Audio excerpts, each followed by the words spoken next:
Hello. Today, sorry, there's no live stream for the Chafetz Chaim share. Having some problems live streaming on Facebook for some reason. Okay, we're on chapter 10, halacha number 1, and this is a very exciting chapter because we will be speaking about the concept of toelis. When certain times where it is permissible to speak Lashon Harah, to speak evil about somebody else. For example, let's say you see somebody stealing something from somebody else. So one might think, because of the laws of Lashon Harah, of not speaking evil about one another, you're not allowed to go and tell anybody that that guy stole, even the one he stole from. So that's what one might think, but we're going to learn that that is not the case. When in that situation, if you see somebody who steals from somebody else and you want to help the guy out to get his possessions back, you are, of course, allowed to tell the person who was stolen from. However, we're going to learn that there is a proper way to do it and an improper way to do it. So that's what we will be discussing in this chapter. And let's start with halacha aleph. Im echad ra la'adam she'asa avla lechavero. If somebody sees somebody else commit a sin to his friend, kagon shegazlo o oshko o hazeko, like he stole from him or he damaged him, right? You see somebody steal a package, an Amazon package from his front door, or you see somebody, drive into his parked car or scratch his car, and he drives away, and you know who did it.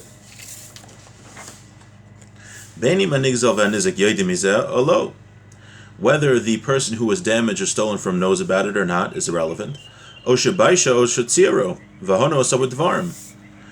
let's say a case where somebody oppressed somebody else with words. He said certain very hurtful things to somebody else, regarding somebody else.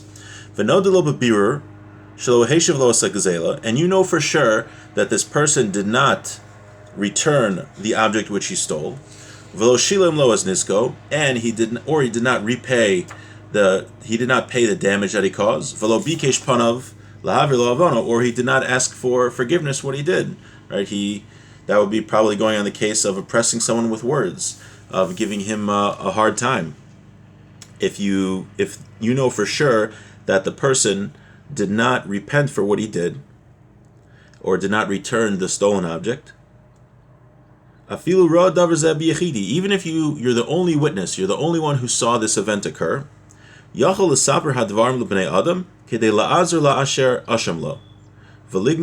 hamaisim haraim b'fnei habrios achizar shel yachzur ala hashiva pratim shenivarim b'samach. So in that case, you are allowed to tell people what this person did in order that you help the person who was damaged, and you denigrate the bad things which happened. But he says you need 7 conditions. There are 7 conditions you need to do this. So again, we're talking about a case. Let's just take the case of theft.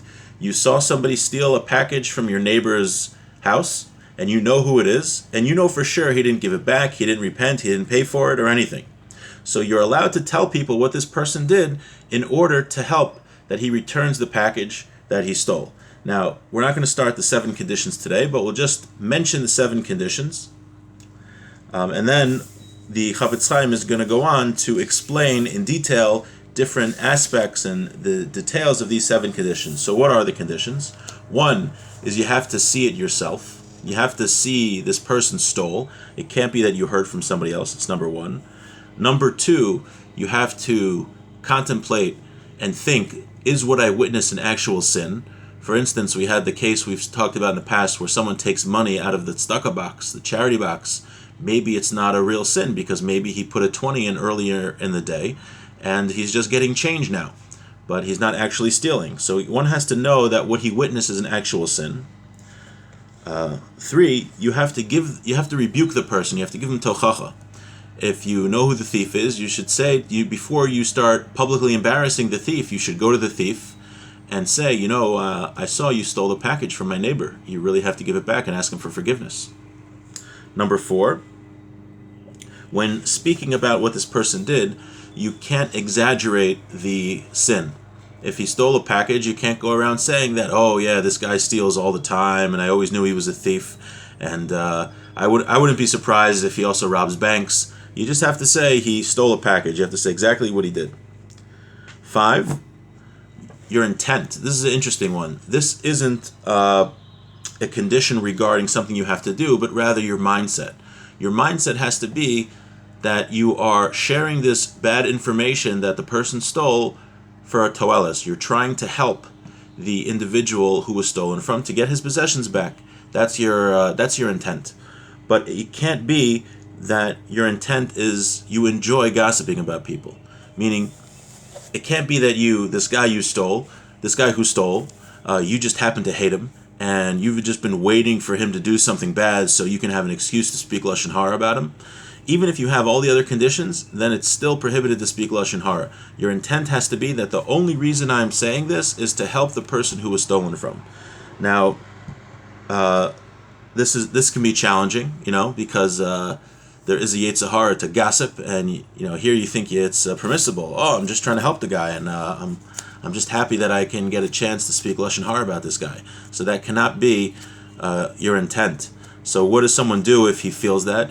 If the inner desire is that he really just wants to spread the Lashon Harah because it's geschmack for him, so he has to get to a point. He is responsible to get himself to a point where he doesn't have that enjoyment, so that he can help the person who was stolen from. Number 6, you're only allowed to speak this Lashon Harah if you can't accomplish it any other way. Meaning there's no other way for you to get this thief to return the package than telling people what he did and to publicly embarrass him. But if there's another way to get him to return the package, then you have to do that. Number 7, this is the last condition, is that more damage can't come to him than what would happen to him if he was convicted in a Beis Din. Example, so let's say, this guy stole a package, and if you tell people that he's a thief, he's going to maybe lose his job, his wife will divorce him, the government, let's say, will put him in jail for 20 years. Let's say we lived in Tsarist Russia or something, and his life will be ruined, and all these horrible things will happen.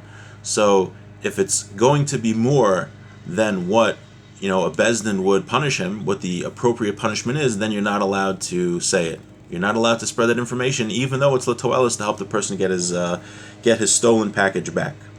So again, just to summarize, we're talking about cases where it's allowed to speak evil about somebody, and the cases we're discussing now, you're allowed to speak evil about somebody if somebody stole or damaged somebody else or embarrassed somebody, but it's only when we have 7 conditions, and we're going to talk about the details in the upcoming days about those 7 conditions.